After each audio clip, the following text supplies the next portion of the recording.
por essa manhã, por tudo aquilo que o Senhor já fez entre nós, pela oportunidade que nós tivemos de louvá-lo, adorá-lo, de declarar nossa fé.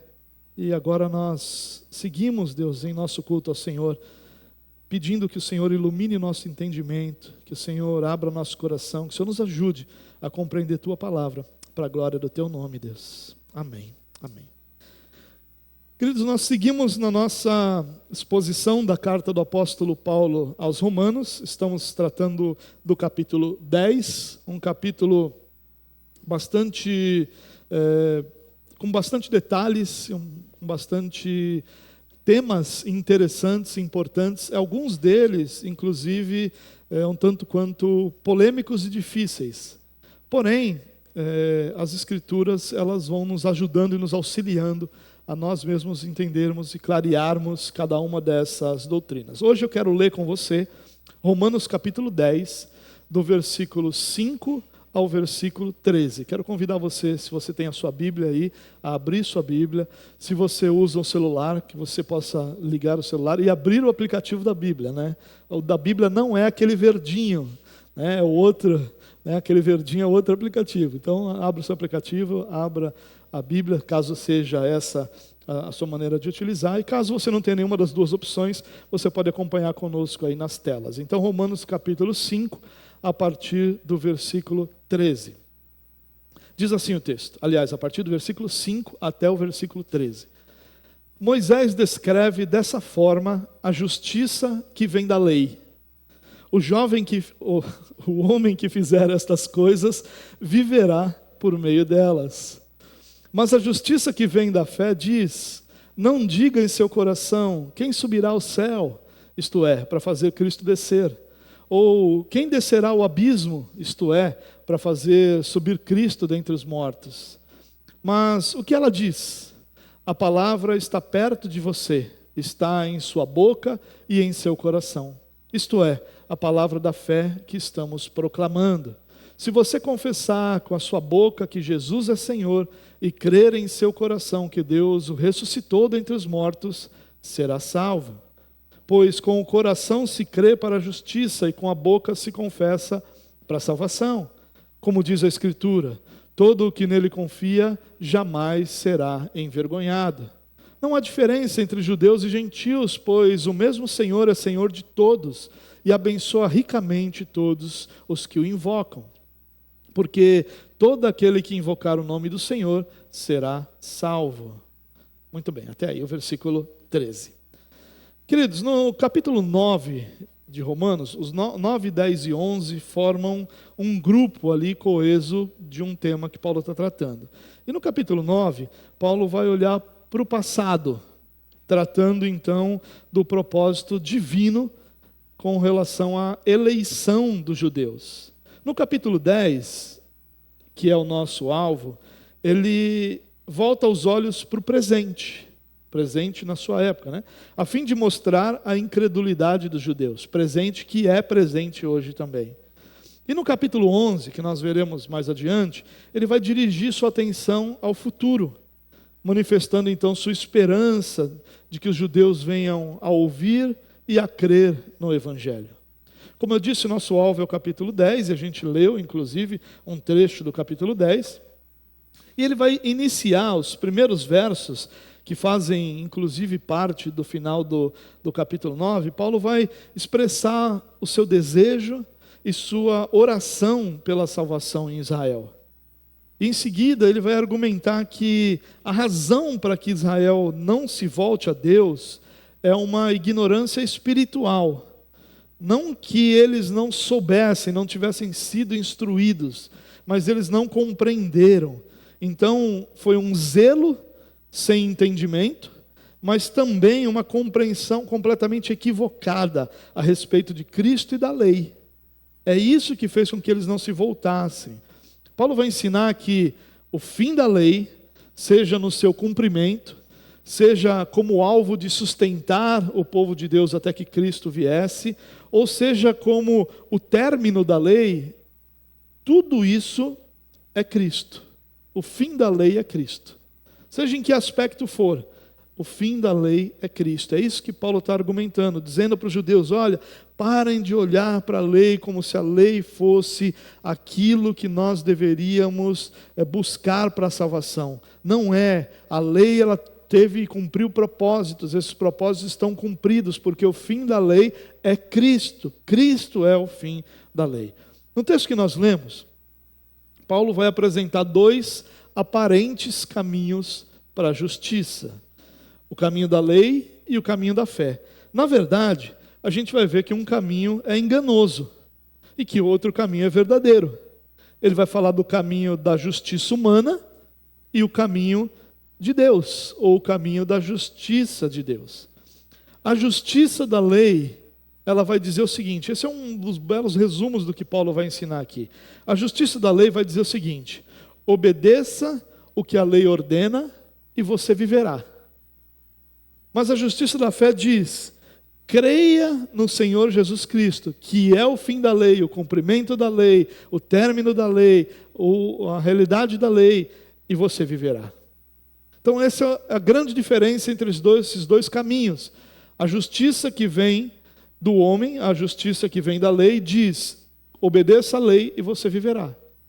E o caminho que vem de Deus, a justiça que vem de Deus, diz: confie em Cristo e você viverá. Confie em Cristo e a lei Cristo cumpriu. Por isso confie nele e você viverá. Pelo caminho da lei, irmãos, é impossível ao homem ser salvo. É esse o argumento de Paulo. Uma vez que ele não é perfeito. Então só lhe resta ser salvo pelo caminho da fé em Cristo. O único caminho de salvação é Cristo, aquele que perfeitamente cumpriu a lei. Então eu queria que a gente desse uma olhada rapidamente nesses versos. Olha o que diz. Moisés descreve desta forma a justiça que vem da lei. O homem que fizer estas coisas viverá por meio delas. Olha que interessante. Paulo não usa outra pessoa para falar da lei, senão aquele que foi o instrumento de Deus para dar a lei ao povo. Ele não fala de Abraão, que era o patriarca, ele não fala de nenhum profeta que anunciou Cristo ou que anunciou o fim da lei, ele fala daquele que deu a lei. E ele usa então um argumento extremamente forte, porque ele usa esse verso bíblico, ele diz o seguinte: o homem que fizer estas coisas viverá por meio delas. E parece aqui, numa leitura superficial, que Moisés está dizendo o seguinte: obedeça a lei e você vai viver. Cumpra a lei, você é capaz de cumprir a lei. Parece superficialmente que é isso que Moisés está dizendo. Mas o que Moisés está dizendo aqui é o seguinte: se alguém obedecer de forma perfeita a lei, que é a única forma de obedecer a lei, não existe outra forma, ele será então justificado pelos seus méritos. Não parece que é isso que Moisés está dizendo aqui? Uma leitura natural não seria essa a compreensão? Mas a gente sabe que isso não pode acontecer, porque toda a humanidade nasce em seu estado de total corrupção. Todas as áreas da vida de cada ser humano foram afetadas pelo pecado, de forma que a obediência perfeita não pode ser alcançada. E por que Paulo então cita Moisés? Se ele está tentando desconstruir a justiça humana, a justiça que vem da lei, a justiça que vem da obediência à lei, por que ele usa esse argumento dizendo: não, cumpra e você viverá? Na verdade, o que Paulo está tentando aqui, está fazendo, na verdade, ao nos dar esse ensino, é lembrar, citando Moisés, né, é que a obediência, a não obediência perfeita à lei é motivo de condenação e nunca de salvação. Então, o que Paulo está dizendo aqui? Olha, lembra que Moisés disse que se você obedecer, você vai viver? Aí, qual é o argumento de Paulo aqui implícito? Você é capaz de obedecer? Você consegue obedecer perfeitamente? Você pode dizer: eu obedeço a lei perfeitamente? E claro que a resposta que Paulo espera é não. A resposta honesta de qualquer ser humano, em qualquer lugar, em qualquer época, em qualquer condição é: não, eu não consigo obedecer perfeitamente. Então, cuidado. Porque se for debaixo dessa justiça que você viver, a não obediência perfeita produz morte, produz perdição, produz condenação e não salvação. Então o argumento de Paulo aqui, usando o que Moisés falou, é: realmente, se você fosse capaz de cumprir perfeitamente a lei, você poderia ter méritos para a salvação diante dela, mas você não pode. Então a lei diz que quem não obedece perfeitamente é condenado. Só tem um que obedeceu perfeitamente, Cristo Jesus. E esse que obedeceu perfeitamente, cumpriu a justiça de Deus, estende essa justiça a todos nós. O texto continua dizendo assim, ele está ainda no mesmo argumento, agora falando da justiça que vem da fé. Mas a justiça que vem da fé diz: não diga em seu coração, quem subirá ao céu, isto é, para fazer Cristo descer, ou quem descerá ao abismo, isto é, para fazer Cristo subir entre os mortos. A justiça que vem da fé vai ensinar que o homem não precisa buscar o impossível. Esse é o sentido aqui de descer ao céu, subir da morte. É o impossível. É o homem que sobe aos céus para alcançar sua salvação.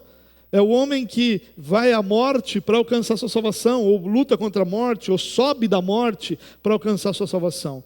É como se o homem tivesse em busca de merecer sua própria salvação, no sentido de conquistá-la, não merecer, mas conquistá-la, subindo ao céu e na marra, tomando essa salvação. Ou subindo da morte e na marra, tomando essa salvação. E o que Paulo está dizendo aqui, o homem não precisa buscar o impossível. Ele não precisa ir atrás dessa realidade tão longe, tão distante do homem. A razão para isso é que Cristo já veio. Cristo já cumpriu a justiça de Deus. Cristo já morreu pelos nossos pecados. Cristo já ressuscitou, Ele sim já subiu da morte. E está à direita de Deus Pai. E nós temos acesso a Ele, tendo sido por Ele justificado. O que Paulo está dizendo aqui é: você não precisa conquistar essa salvação. Cristo já te ofereceu gratuitamente. Porque tudo que te custaria receber essa salvação, obter, conquistar essa salvação, Cristo já fez. Ele foi aquele que cumpriu tudo que nós somos incapazes de cumprir para sermos salvos. E estende graciosamente essa salvação a todos os que nele creem. Esse é o argumento de Paulo aqui. A justiça da lei, ou a justiça por méritos, ela ignora a obra de Cristo. É como se ele nunca tivesse estado na terra. É por isso que nós queremos ir ao céu, tomar essa salvação de Deus, nesse argumento de Paulo. Ou queremos subir da morte, dizendo: não, eu morri, mas eu não vou ser condenado, eu vou viver mesmo tendo morrido. E Paulo está dizendo: não há necessidade. Pare de lutar em busca de uma coisa que te é oferecido gratuitamente, porque isso está ignorando tudo o que Cristo fez. É uma ofensa à obra de Cristo. Não há nenhuma necessidade de tentar subir aos céus em busca da salvação, porque dos céus já veio Cristo. Nós não conseguimos subir ao céu, mas Cristo já veio. Assim como é inútil buscar na morte, nos espíritos ou em qualquer realidade pós-morte a resposta, porque Cristo já venceu a morte e dela retornou com esplendor e glória. O que Paulo está dizendo aqui, a justiça que vem da fé, diz: não se esforce para conquistar sua salvação, porque todo esse esforço será inútil. Mas confie naquele que já fez todo esse esforço e prevaleceu, e venceu, e vive, e está à direita de Deus Pai, e estende graciosamente a nós essa salvação. E ele continua dizendo: mas o que ela diz? A salvação que vem pela fé. A palavra está perto de você, em sua boca e em seu coração, isto é, a palavra da fé que estamos proclamando. Paulo vai concluir essa ideia de que nós não precisamos conquistar a salvação, mas recebê-la pela fé, dizendo que a salvação não está distante de nós. Ao contrário, está perto. Está em nosso coração e em nossa boca. Esse é o argumento de Paulo aqui. O que isso significa? Que a salvação está perto de nós, está em sua boca e em seu coração. A gente precisa tentar entender um pouquinho isso, porque você já imaginou? Pare para pensar, se você dissesse, está evangelizando alguém, e aí você dissesse para a pessoa: não, mas a salvação não está longe de você, está perto, está na sua boca e no seu coração. A pessoa entenderia isso? Será que a pessoa teria essa compreensão? Mas olha o verso seguinte, Paulo vai deixar isso mais claro. Ele vai dizer: se você confessar com a sua boca que Jesus é Senhor e crer em seu coração que Deus o ressuscitou dentre os mortos, será salvo. É interessante essa construção da frase, que parece, né? É claro que o Espírito Santo dirigiu tudo, então tudo estava programado, mas parece que Paulo escreveu: se você confessar com a sua boca que Jesus é o Senhor, aí, não, peraí, mas se eu falar isso só, e o crer?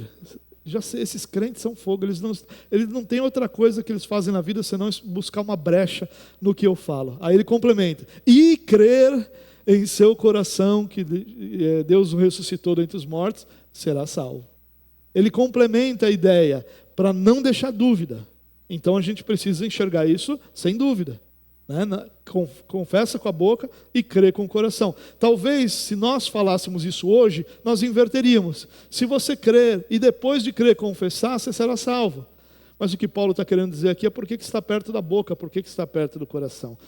Paulo explica que a ideia de salvação está perto de nós, em nossa boca e nosso coração, mostrando que com o coração, e o coração na Bíblia, ele vai representar todo o nosso ser. De uma forma ampla, quem nós somos, muitas vezes é representado, quem nós somos no sentido, não tem uma palavra correta para isso, um sentido não físico, sabe? A questão de mente, de vontade, de sentimentos, essas questões não físicas. Isso é representado, todo o nosso ser não físico é representado pelo nosso coração.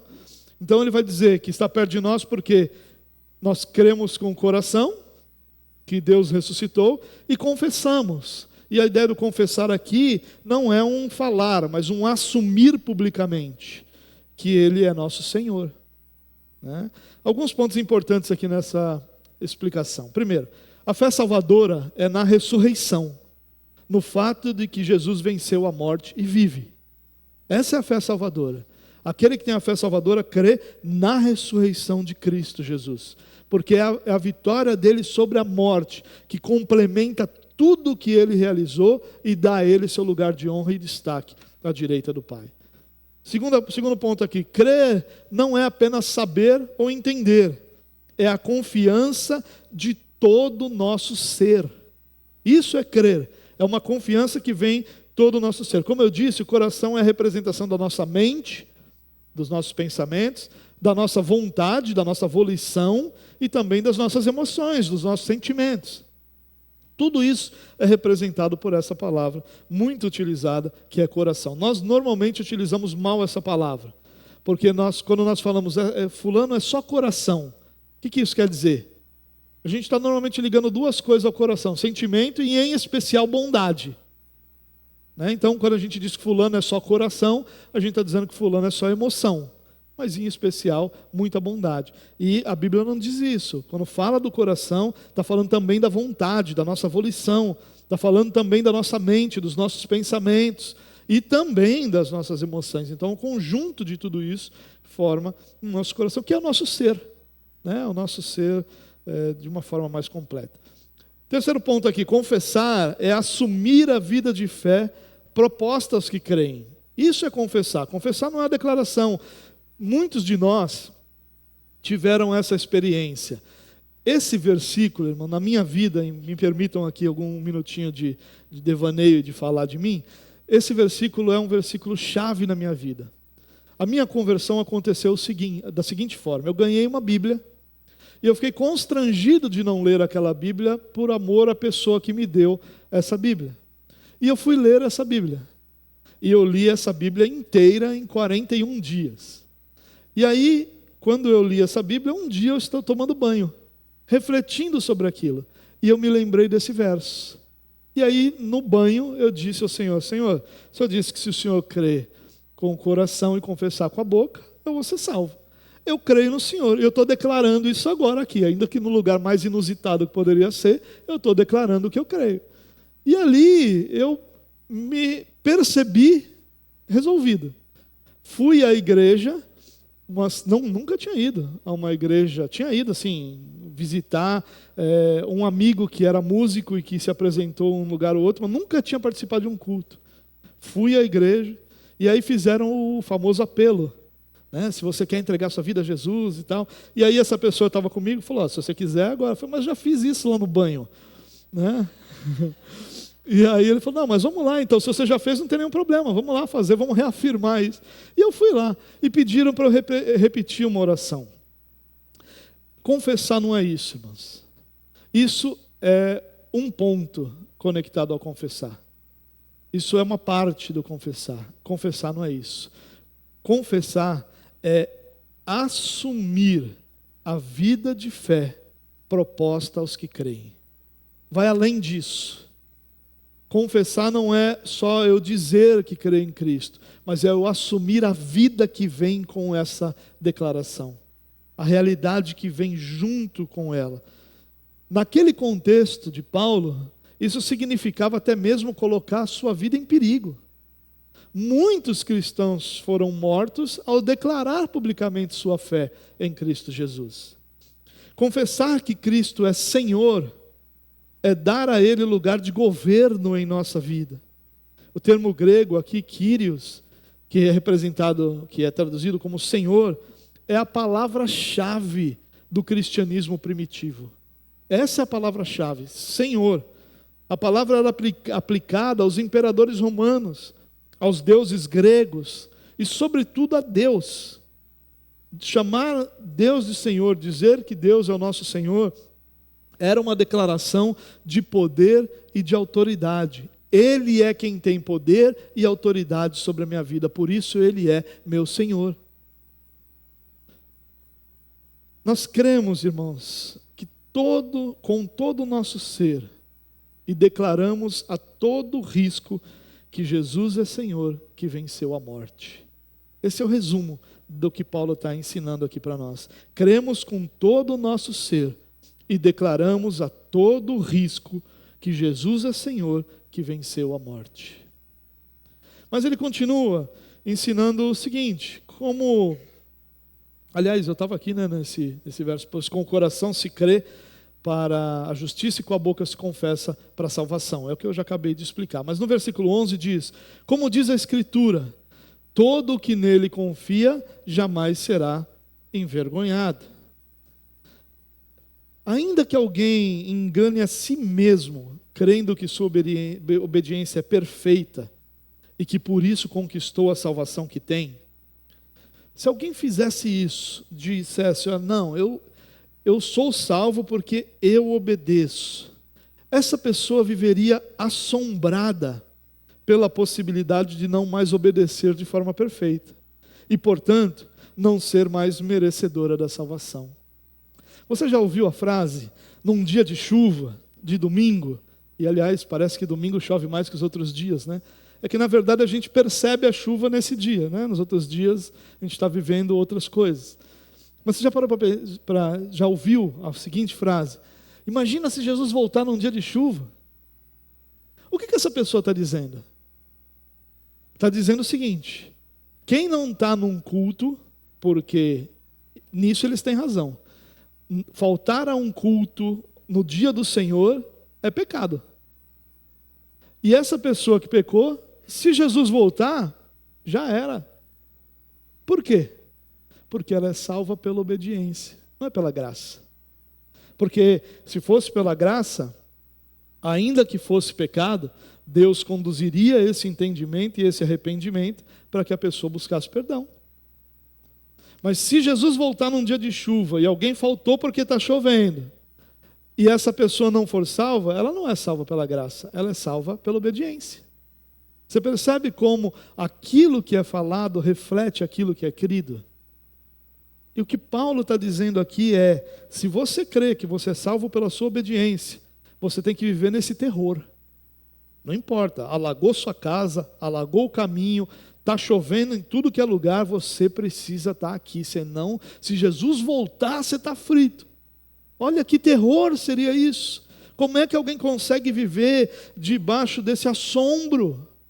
Onde há a paz de Cristo no coração de alguém que não pode errar minimamente. E aí sabe o que acontece com esse pensamento? No dia da ceia, muitas pessoas não ceiam, porque não se sentem dignas de ceiar. E aí dizem, não, eu fiz isso e não resolvi, não vou ceiar. E ela continua não resolvendo. Deixa aquilo passar, deixa aquilo esfriar, deixa aquilo se resolver sozinho. Quando o alvo é completamente outro. Quando Paulo diz para a gente se examinar, ele diz: olhe para os teus pecados e se arrependa deles, para então participar. Porque a falta de arrependimento na participação faz com que você, demonstra que você não leva a sério, não tem temor algum sobre a santidade do momento que é a ceia. Perceba, irmãos, quantas coisas nós ouvimos, coisas que nós ouvimos e que refletem uma ideia de que a salvação é pela obediência. E todas essas questões estão erradas. Paulo nos livra desse fardo, desse assombro, lembrando das palavras do profeta Isaías sobre Cristo, o alicerce seguro. Todo aquele que nele confia jamais será envergonhado. Aqueles que depositam sua confiança em Cristo jamais serão abalados, jamais serão frustrados. São outras duas palavras usadas para essa tradução em outras versões. Todo aquele que nele confia jamais será envergonhado, jamais será abalado, jamais será frustrado. E ele continua no verso 12 dizendo assim: não há diferença entre judeus e gentios, pois o mesmo Senhor é Senhor de todos, e abençoa ricamente todos que o invocam, porque todo aquele que invocar o nome do Senhor será salvo. Bonito esse texto, né? Uma lembrança muito bela. E aliás, Paulo aqui, em todo esse texto que nós lemos, vê quantas passagens do Antigo Testamento ele vai interpretando para dar o argumento que ele está fazendo. Paulo vai aqui então conectar o ensino das duas justiças. Se a gente parasse no verso 11, a gente teria entendido as duas justiças, né? Mas os versos 12 e 13, ele vai trazer aqui a compreensão, a conexão dessas duas justiças à salvação de todos os povos. Paulo faz isso constantemente. Ele fala: olha, os judeus têm esse privilégio, mas judeus e gentios são a mesma coisa. Os judeus viveram essa experiência, mas na salvação judeus e gentios são tratados igualmente. Paulo está sempre tentando mostrar aos judeus que a bênção étnica que eles receberam, de serem uma nação governada e abençoada, conduzida pelo Senhor, não se traduz necessariamente em salvação, porque a salvação é uma experiência à parte. É uma salvação que não leva em conta absolutamente nada da realidade presente ou passada da pessoa, mas leva em conta apenas se essa pessoa crê em Jesus Cristo. É o que crê que é salvo, seja ele judeu ou moçambicano, seja ele judeu ou alemão, seja ele judeu ou australiano, não importa. Seja ele alguém que vive hoje, alguém que viveu na época de Paulo, ou alguém que vive em qualquer outra época, somente em Cristo nós vamos ser salvos, nós podemos ser salvos. Olha que interessante, ele vai dizer então que judeus e gentios são iguais diante de Deus, e que a salvação não tem outra fonte senão Jesus Cristo. A salvação é de todo aquele que invocar o nome do Senhor, independente de qualquer outra realidade, característica, história, etnia. Nada limita, nem garante a salvação de quem quer que seja. Nenhuma dessas características limita, mas também não garante. É isso que Paulo está dizendo. Os gentios, porque os judeus talvez pudessem pensar, não, ele estendeu aos gentios, muito bem, não há mais um limite étnico, né? Então, os gentios também agora têm, mas eu continuo garantido. Não, ele está dizendo, nada limita, mas nada também garante. Nenhuma dessas características que não são limitantes também são garantidoras. Não. Nada disso é capaz de produzir salvação ou de impedir a salvação. Na realidade, só os que depositam sua fé em Cristo podem ter certeza da salvação. É isso que Paulo está dizendo. E, irmãos, nós não temos, talvez, a capacidade de entender a bomba que isso era no meio dos judeus. Que os judeus, perceba, os judeus, a gente já viu isso quando a gente tratou do livro de Atos. Samaria é uma região ao norte da região chamada Judéia, ali onde a Judéia, ou o reino de Judá, quando as 12 tribos se separam, 10 ficam no norte e 2 delas são do sul, né? Então é Judá e Benjamim. E quando essas duas tribos se unem, se tornam ali a parte da Judéia na época de Jesus. Samaria ficava bem ao norte.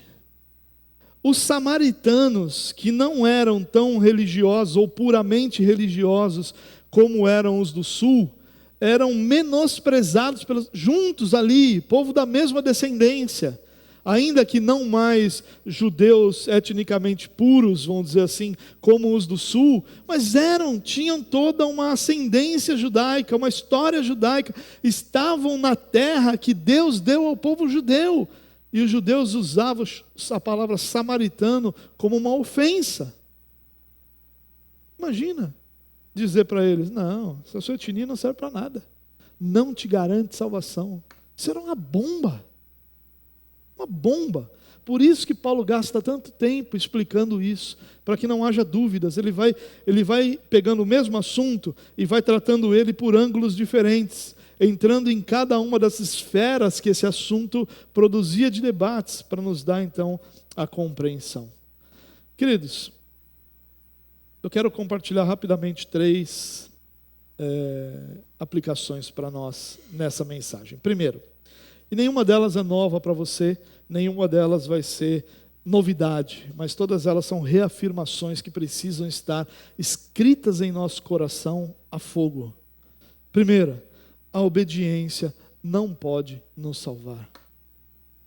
Não pode nos salvar. Não porque ela não poderia, não porque a obediência não poderia nos levar à salvação, mas porque é impossível obedecer plenamente. Por isso que ela não pode nos salvar. É importante nós lembrarmos disso. O religioso vai pensar: como eu obedeço, eu serei salvo. O que Paulo está ensinando aqui é outra coisa. Fui salvo, por isso eu obedeço. Minha obediência é um ato de louvor. Minha obediência é um ato de submissão. Minha obediência é um ato de temor. Minha obediência é um ato de fé. Eu fui salvo, por isso eu obedeço. Não para ser salvo. A obediência não é a causa. A obediência é a consequência da nossa salvação. Ela não produz salvação, mas ela é produzida a partir da salvação. A busca por méritos, irmãos, está impregnada em nosso senso de independência. Mais uma das nossas heranças religiosas do Brasil. Naturalmente, nós desejamos alcançar a salvação por nossa própria força. Aquela ideia de que a gente não gosta de ficar devendo a ninguém, se aplica a Deus também. Não gosta de dever favor a ninguém, não gosta de dever nada a ninguém. Isso se aplica a Deus. E olha, isso se aplica a Deus desde a Torre de Babel. Desde lá, a gente vê esse movimento de construir uma torre que nos leve até o céu, que nos dê o direito ou os benefícios do céu sem a submissão ao Deus dos céus. Desde Babel isso acontece. Porém, a gente já sabe, desde Babel também, que esse movimento nada pode produzir senão a falsa sensação de segurança. Quando Jesus joga essa bomba entre os judeus, o que ele abala ali, primeiro são os egos daqueles que se consideravam salvos por serem judeus. Mas ele abala também essa sensação de segurança. Os judeus não tinham dúvida, nós somos filhos de Abraão, os filhos de Abraão são salvos. E aí Paulo vem e diz: não, só os que são filhos de Abraão pela fé. Não é o filho de Abraão fisicamente, é o filho de Abraão pela fé. Bum! Uma bomba na sensação de segurança. E é isso que nós devemos ter em nosso coração. Nosso coração deve ser abalado. Você está seguro porque você está obedecendo? Você tem que estar inseguro, porque a menor desobediência já era. A obediência não pode nos salvar, porque ela somente seria aceita em sua perfeição. A quebra do menor dos mandamentos é a quebra de toda a lei. Não é isso que as Escrituras ensinam? Quebrou o menor dos mandamentos, você quebrou toda a lei. E aí então, como é que nós somos salvos? Não caia nesse engano, meu irmão. Lembre-se de que as nossas melhores obras são como trapos imundos, que todas as áreas da nossa vida estão contaminadas pelo pecado. Por isso nossa justiça não tem valor algum diante do nosso Deus. A nossa justiça não vale nada, por isso nós somos justificados, ou seja, a justiça de outro nos é concedida, nos é imputada, para que então nós sejamos vistos como justos diante de Deus. Não é a nossa não serve para nada, mas é uma justiça que vem de Deus. Quem é a justiça que vem de Deus? Cristo Jesus, o nosso Senhor. Segundo ponto, segunda aplicação. O Evangelho exige fé e testemunho. Esses são pontos que não andam separados e que não podem estar fora de alguém que caminha com Cristo. Com o coração se crê. A justiça que vem de Deus é recebida pela fé. De nenhuma outra maneira podemos ser participantes dessa justiça de Cristo que é imputada a nós, somente pela fé. Inclusive um dos solas, tão importantes da Reforma Protestante, somente pela fé. Só alcançamos essa justiça que há em Cristo, que é imputada a nós e que nos faz justos diante de Deus pela fé. Não é por nenhuma outra realidade, mas pela fé. Essas verdades precisam queimar em nosso coração, meus irmãos, como brasas que consomem toda a nossa existência. É necessário que nossa mente entenda, que as nossas emoções sintam e que a nossa vontade se volte para Deus. Agora, perceba um detalhe importante. É somente a fé, não a fé sozinha. Somente pela fé nós alcançamos a justiça de Deus. Mas não é a fé sozinha. A fé produz realidades em nossa vida. E uma das realidades que ela produz é uma transformação radical em quem nós somos, nos conduzindo a uma realidade completamente outra daquela que nós vivíamos anteriormente. Então, a fé, ela vem com a transformação. É impossível, irmãos, estar em paz quando o Evangelho não produz mudanças profundas em nosso ser, em nosso viver, em nossos valores. Nós não nos tornamos perfeitos, mas nós nos tornamos conscientes e inimigos do pecado. Conscientes e insatisfeitos com o nosso pecado. Os cristãos que eram ouvintes aqui, ou leitores, como você preferir, originais de Paulo, se colocavam em risco de morte ao confessar Jesus com seus lábios. Frequentemente, eles eram excluídos do convívio social, tinham seus bens expurgados. Muitos foram tidos, olha o absurdo que nos parece isso hoje, muitos foram tidos como promíscuos porque participavam da festa do amor, a ceia do Senhor, a festa ágape, como era chamada. E como era chamada da festa do amor, eles acusavam os cristãos de serem promíscuos. Muitos acusavam os cristãos de serem canibais porque eles comiam o corpo e bebiam o sangue do seu mestre, do seu líder. Muitos, como eu disse, tiveram seus bens expropriados, sua liberdade cerceada e, por fim, muitos foram mortos pelo simples capricho de homens poderosos que não suportavam a fé verdadeira que os discípulos tinham. É somente pela fé, mas não é a fé sozinha. A fé é sempre acompanhada de transformação de obras. E o nome disso é testemunho. A fé e o testemunho são exigências do Evangelho. Nós, irmãos, temos uma tendência de nos acomodarmos. Os reformados mais do que outros. Os pentecostais, ainda com todos os seus erros, eles têm um foco no obedeça, obedeça, obedeça, obedeça, obedeça, porque você vai viver por isso, e isso nos mantém alertas.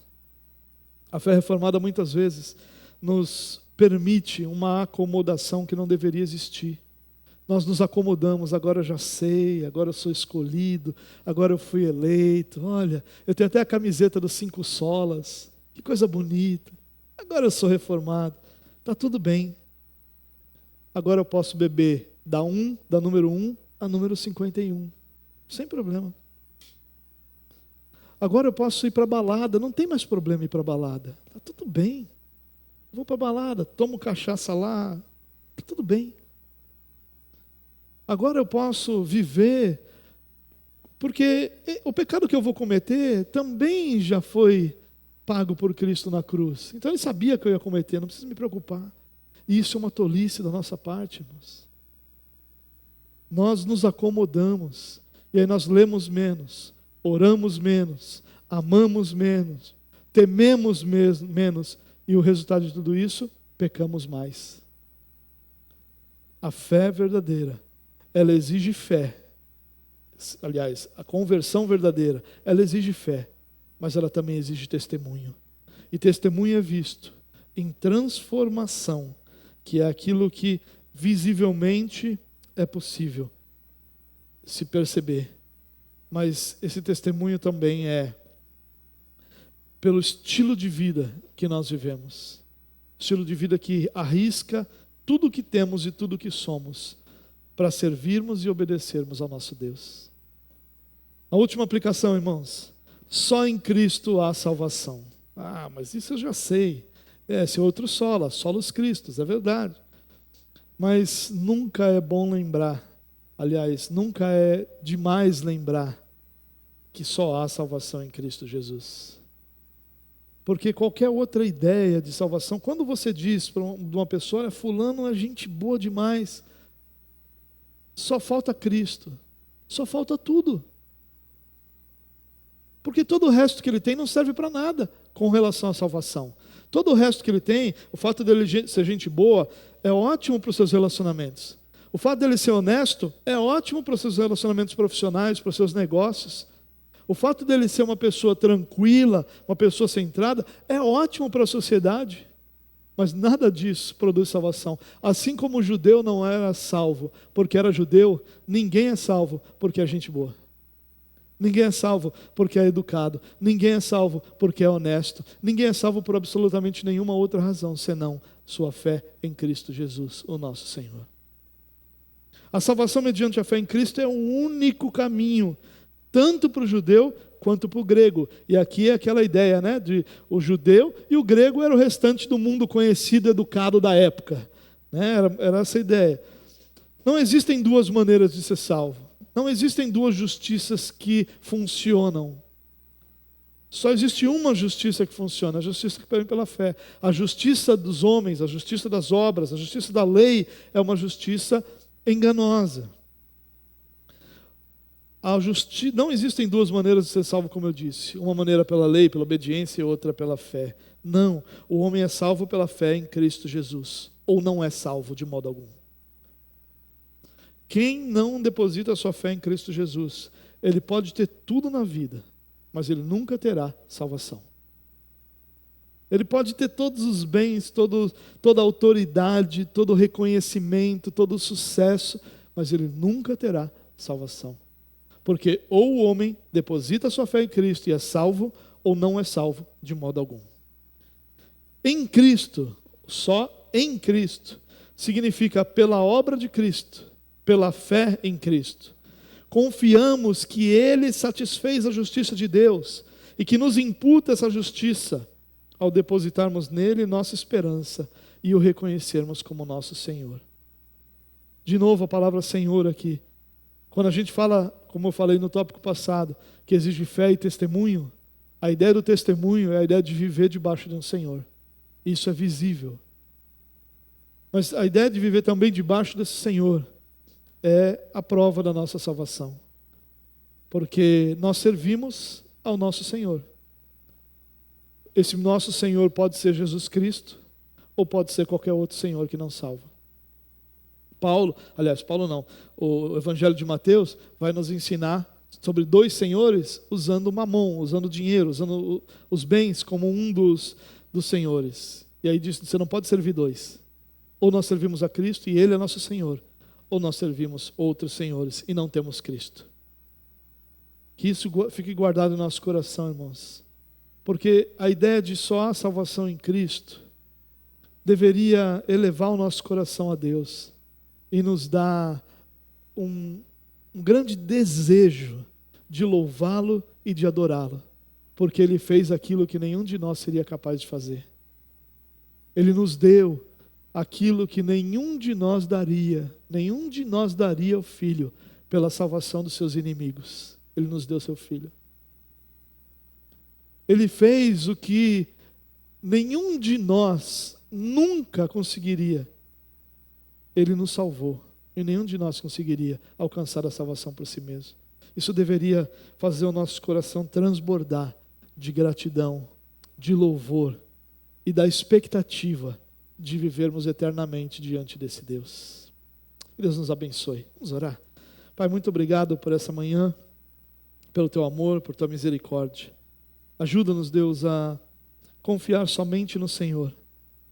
E livra-nos, Deus, de toda essa compreensão equivocada de que a nossa obediência produz qualquer tipo de efeito salvador em nossa vida, ou nos sustenta em nossa salvação, ou nos mantém salvos. Não. Que nossa confiança esteja no Senhor. O Senhor é quem nos salvou, e o Senhor é quem nos mantém salvos, e é o Senhor quem nos glorificará, para a glória do teu próprio nome, Deus. Nos dê uma semana abençoada diante do Senhor, para a glória do Senhor. Que o amor do nosso Deus e Pai, a graça do nosso Senhor e Salvador Jesus Cristo e as doces consolações do Espírito Santo de Deus sejam sobre a sua vida hoje e para sempre. Amém. Amém. Amém, queridos.